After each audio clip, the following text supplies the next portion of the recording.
The Witch of Blackbird Pond, Chapter 12, Part 1. Dame school ended in mid-August, and 100 new tasks waited to fill the hours.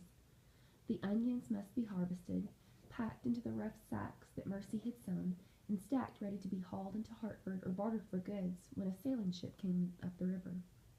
Early apples waited to be peeled and sliced and dried in the sun for the winter's use. There was cider to be made from the wild pears. The first corn stood high in the meadow, row after endless row, waiting to be plucked. Often Kitt and Judith and even Rachel worked side by side with Matthew in the fields until sunset, and there was not a moment to spare. It was hard now to find the time for stolen visits with Prudence and Hannah. Occasionally, by chance, Kitt would find herself alone and rushing through her task at double speed. She would steal down the path to Blackbird Pond, hoping that Prudence, too, had been able to escape. One sunny day, a whole empty afternoon stretched unexpectedly before her. She had been helping Judith and Rachel to make the winter supply of candles. It was hot, sticky work. For 2 days they had been boiling the small gray bayberries that Kitt and Judith had gathered in the fields, and Rachel had skimmed off the thick greenish tallow. It simmered now in the huge iron kettle, beneath which the fire must be kept glowing all through the long hot day. At the opposite end of the kitchen, at a good distance from the heat of the fire, the candle rods hung suspended between chairbacks. Back and forth the 3 women walked, carrying the candle rods, dipping the dangling wicks into the tallow, hanging them back to cool, and dipping them again till the wax fattened slowly into the hard, slow-burning candles that would fill the house with fragrance all through the coming months. Finally, Rachel wiped the damp gray strands back from her forehead and surveyed the rows of sleek green candles. "That's plenty for today, more than I counted on. The rods won't be free to use again till tomorrow. I have to look in on Sally Fry's new baby that's ailing, and you girls deserve a rest. You've been working since sunup." Kitt left the work gratefully. She had no intention of resting, however, and presently she was tripping out the door when her aunt called her back. "Where are you going, Kitt?" Kitt looked down, not answering. Her aunt studied her. "Wait," she said then. She went to the kitchen and came back after a moment with a small package which she held out to Kitt shamefacedly. It was a bit of leftover apple tart. So Aunt Rachel had known all the time. Kitt suddenly threw her arms around her Aunt Rachel. "Oh, Aunt Rachel, you are so good." "I can't help it, Kitt," her aunt said worriedly. "I don't approve at all, but I can't bear to think of anyone going hungry when we have such plenty." As a reader, I'm just going to stop and think for a second that I noticed that there's a contradiction between what Aunt Rachel had told Kitt earlier in the book about staying away from Hannah, and now she almost seems to be condoning or saying it's okay for Kitt to go, and not only that, she's giving her food to take to her. So I'm just thinking that, it's different, it's odd, out of character for her, and I'm just wondering why would she do something like that. This time, as Kitt drew near Blackbird Pond, she was startled by the sharp ring of an axe. She had hoped to find Prudence there. Instead, as she came around the corner of the thatched cottage, she discovered Nate Eaton, his wiry, tanned body bare to the waist, his axe spouting a fountain of chips as he swung at a rotting log. "Oh," she exclaimed in confusion, "I didn't know the Dolphin was in again." "She's not. We're becalmed off Rocky Hill, and I rode ahead. Would you have stayed away?" Kitt was in a mood to overlook his mockery. "Barbados molasses and firewood," she commented instead. "I'm beginning to understand how Hannah can shift for herself out here. What a pile of wood, Nate, on a hot day." "Come time to use it, I'll be bound for Barbados," replied Nate briskly. "Helps keep my hand in." Hannah appeared from the doorway. "More company," she rejoiced. "Come inside where it's shady. Nate, thee has piled up more wood than an old woman could burn in a year." Nate set down his axe. "Today is strictly business," he announced. "The next job is some new thatch for that roof. Some spots there's not enough to make a decent mouse's nest." "Can I help?" Kitt was astonished to hear her own voice. Nate's eyebrow lifted.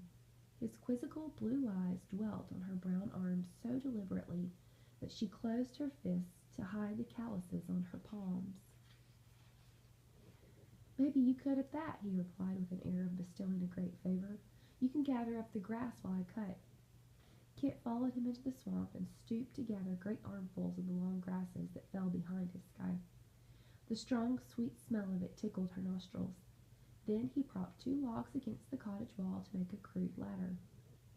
She amused him by climbing nimbly up after him.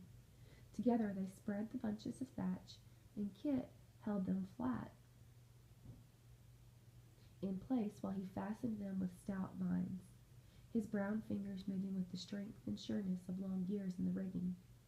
When the last tuft was in place, they sat on the fragrant, springy cushion and rested, looking out over the sunny meadow toward the gleaming band of the river. For a long time neither of them spoke. Nate sat munching on a straw. Kitt leaned her bare elbows back on the prickly thatch. The sun pressed against her with an almost tangible weight. All about them was a lazy humming of bees, broken by the sharp clatter of a locust. The queer, rasping call of the blackbird rose from the grass, and now and then they caught the flash of scarlet on the glossy black wings. "This is the way I used to feel in Barbados," Kitt thought with surprise. "Light as air somehow. Here, I've been working like a slave, much harder than I've ever worked in the onion fields. But I feel as though nothing mattered except just to be alive right at this moment." "The river is so blue today," she said sleepily. "It could almost be the water in Carlisle Bay." "Homesick?" Nate asked casually, his eyes on the blue strip of water. "Not here," she answered. "Not when I'm in the meadow or with Hannah." He turned to look at her. "How has it been, Kitt?" he asked seriously. "I mean, really. Are you sorry you came?" She hesitated. "Sometimes I am. They've been good to me, but it's very different here. I don't seem to fit in, Nate." "You know," he said, looking carefully away at the river, "once, when I was a kid, we went ashore at Jamaica, and in the marketplace there was a man with some birds for sale. They were sort of yellow-green with bright scarlet patches. I was bent on taking one home to my grandmother in Saybrook, but Father explained it wasn't meant to live up here, that the birds here would scold and peck at it. Funny thing, that morning when you left here in Wethersfield, all the way back to the ship, all I could think of was that bird." Kitt stared at him. That young, cocky seaman striding back through the woods without even a proper goodbye, thinking about a bird. Now, having spoken too seriously, he turned back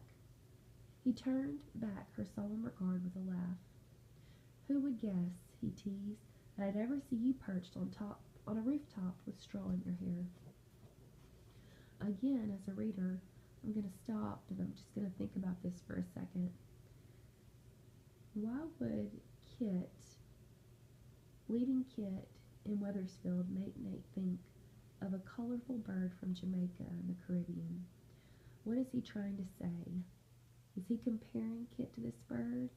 What literary device is that? Or figurative language is that? And what is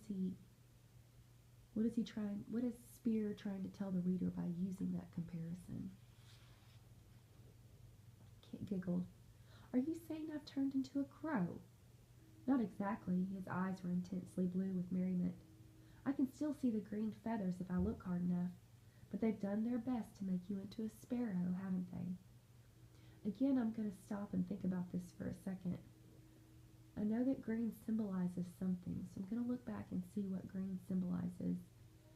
And why did Kitt say a crow? What could a crow represent? And then what does he mean by them making her into a sparrow? I need to look up more information about what a sparrow could represent in literature. "It's these Puritans," Kitt sighed. "I'll never understand them. Why do they want life to be so solemn? I believe they actually enjoy it more that way." Nate stretched flat on his back on the thatch. "If you ask me, it's all that schooling. It takes the fun out of life being cooped up like that day after day, and the Latin they cram down your throat. Do you realize, Kit, there are 25 different kinds of nouns alone in the accidents? I couldn't stomach it. Mind you, he went on, it's not that I don't favor an education. A boy has to learn his numbers, but the only proper use for them is to find your latitude with a cross staff. Books. Now that's different. There's nothing like a book to keep you company on a long voyage.